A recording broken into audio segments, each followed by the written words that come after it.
primeira coisa que eu queria sugerir ao relator e ao presidente da comissão é que, diante de tantas questões respondidas com o silêncio e respondidas em desfavor, viu, presidente, senhor relator, diante de tantas questões não respondidas com o silêncio do depoente em desfavor do mesmo, a minha sugestão é que conste no relatório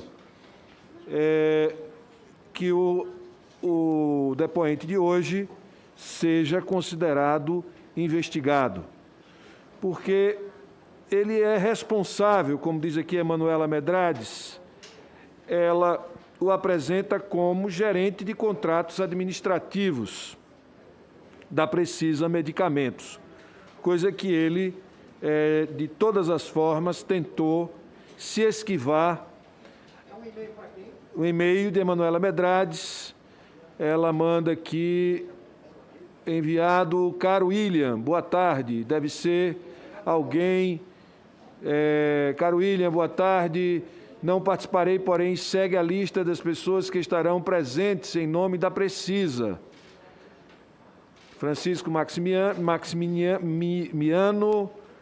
e também o diretor de contratos, doutor Túlio Silveira, certo? Então, diante disso e diante do que já foi exposto aqui, eu acho que nós estamos um pouco cansados de ouvir falar sobre a Precisa e sobre a quantidade de irregularidades que nós temos nesse contrato. Nós temos irregularidade, primeiro no valor, que é a mais cara de todas as vacinas negociadas. Segundo, nós já temos comprovação de que foi a única vacina que o presidente da República fez questão de buscar intermediação para a aquisição dela junto ao primeiro-ministro da Índia. Nós já temos informações de que essa vacina, a Embaixada do Brasil na Índia, foi quem representou o laboratório e seguiu como se fosse algo oficial, certo? Já há indícios de que essa empresa Precisa foi apresentada como sendo uma recomendação para a Bharat BioNTech contratá-la. Ou seja, parece que tudo estava montado para que a Precisa fosse a representante da Bharat BioNTech. Além disso, me parece que todas as questões relacionadas a garantias e as condições objetivas desta empresa Precisa para firmar um contrato de tamanho ou de tamanha dimensão de 1,6 bilhão, a empresa não tinha lastro para fazer isso. É só olhar as invoices. Na invoice que veio, tinha que pagar o frete. Na outra, muda. Não sei se vocês percebem, mas há uma tentativa o tempo todo de encontrar formas de não haver desembolso por parte da empresa Precisa para cumprir a execução daquilo que foi contratado. Isso vai sendo demonstrado, aqui foi demonstrado pela Simone Tebet, uma série de irregularidades entre uma invoice e a outra invoice, a falsificação, a original. Tem declarações da própria Bharat BioNTech de que houve falsificação de documentos entre que a Precisa apresenta que não são verdadeiros. E isso tudo, a gente está diante de uma negociação que aconteceu em fevereiro, em março, e até este momento não havia interesse do governo brasileiro em comprar vacinas. A gente tinha a Pfizer com 101 correspondências encaminhadas ao governo, a vários órgãos de governo, e não tinha vacina. Eu queria que botasse um vídeo aí, que eu tenho colocado, eu comecei a colocar ontem, queria que colocasse outro vídeo, Preste atenção nesse vídeo. Já estava esperando essa hora que passamos um ano assim nessa luta desse Covid. Graças a Deus eu não peguei, mas estou muito feliz que hoje chegou meu dia de vacinar. E agora a sensação qual que é? Não tem nem explicação, né? Uma explicação, tipo... Até emociona, né? Até emociona porque eu perdi minha avó nessa doença e, tipo, é muito ruim. Ela tá lá do céu me olhando, que ela tá orgulhosa de mim agora.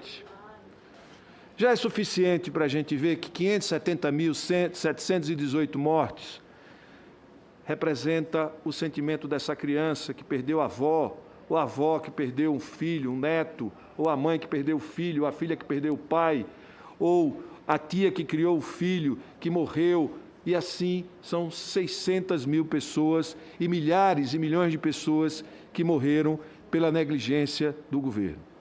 Enquanto o mundo inteiro se organizava para comprar vacinas, o Brasil negligenciava a compra das vacinas que foram testadas no Brasil, como, por exemplo, a Pfizer, como, por exemplo, a Moderna, e o governo brasileiro negava a compra da própria vacina que estava sendo produzida no Brasil pelo Instituto Butantan.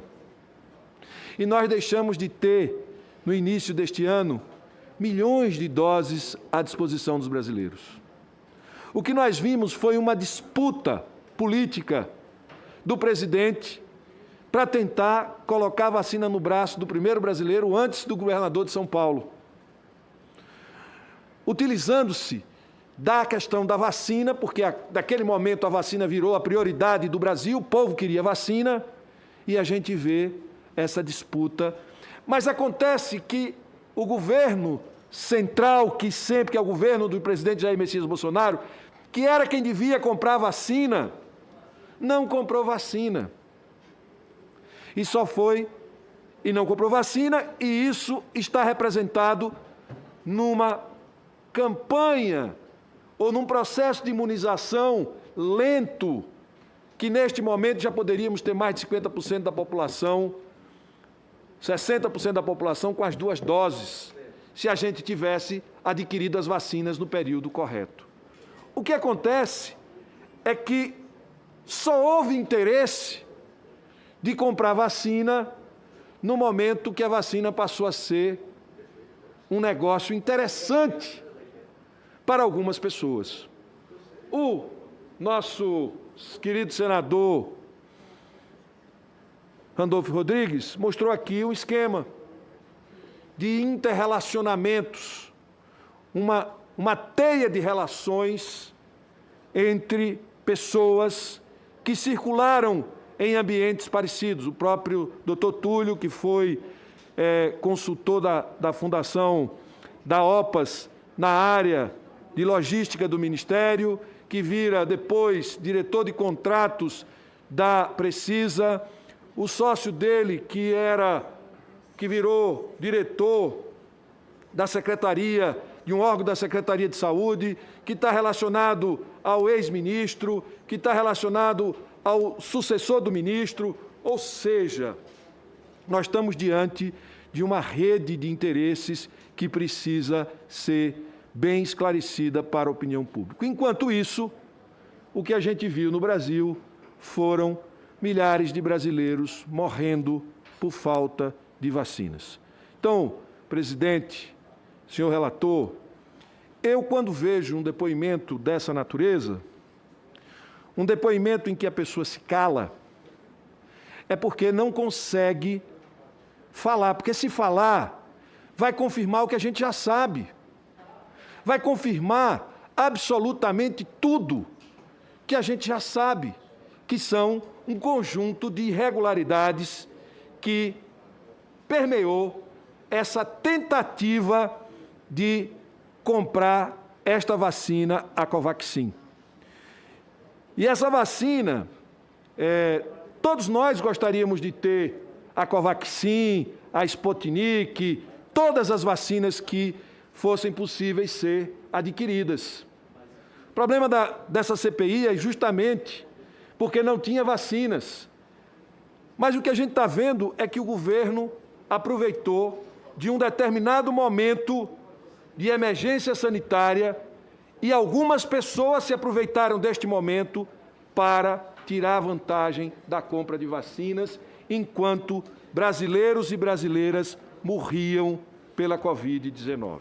Então, estamos aqui diante de uma perversidade que é a cara do governo do presidente Bolsonaro. Um governo perverso, um governo insensível, um governo que só age diante de um interesse objetivo, que foi exatamente neste caso das vacinas, no momento em que houve a possibilidade de tirar algum proveito por parte de alguém da compra dessas vacinas através da intermediação. Para mim, já é suficiente. O que a gente tem de informações sobre a Precisa já é suficiente para caracterizar que houve corrupção ativa, corrupção passiva, que houve tráfico de influências, que houve várias irregularidades desde o início do contrato até o fim do contrato. Por isso, ele foi interrompido. E graças a esta CPI, este contrato, nem o contrato da voucher, que era outra tentativa de intermediação, nem o que é com o laboratório que assinou, intermediado pela voucher, nem o da Davat, e nenhum Davat nunca se concretizaria, porque aquilo era uma trambicagem inteira, mas que chamou atenção porque poderia gerar ganhos para alguém. Mas, graças a essa CPI, esses contratos não se materializaram. E a VTC Log, hoje.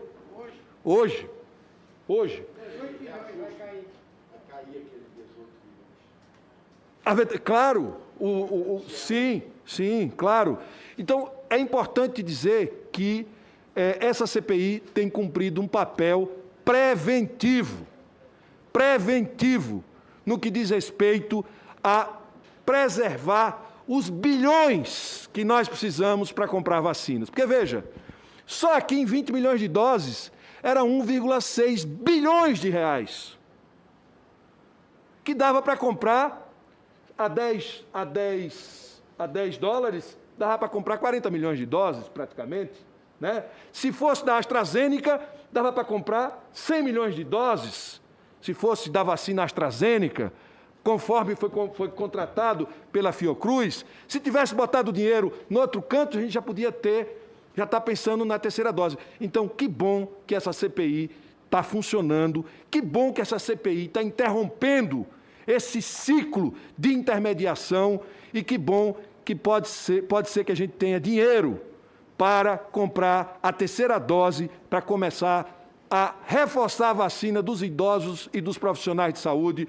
já assim que terminarmos, ou antes de terminarmos de vacinar toda a população brasileira, porque vai ser necessário dar a terceira dose por uma questão de necessidade sanitária em função da variante Delta que está aí assombrando o mundo. E, enquanto isso, a gente viu este governo que se diz puro, que se diz um governo que não tem corrupção, mas o que a gente viu na prática foi tentativas interrompidas por esta comissão de consolidar um processo claro de corrupção na comercialização de vacinas, um bem essencial para salvar a vida. Isso é crime hediondo, senhor presidente.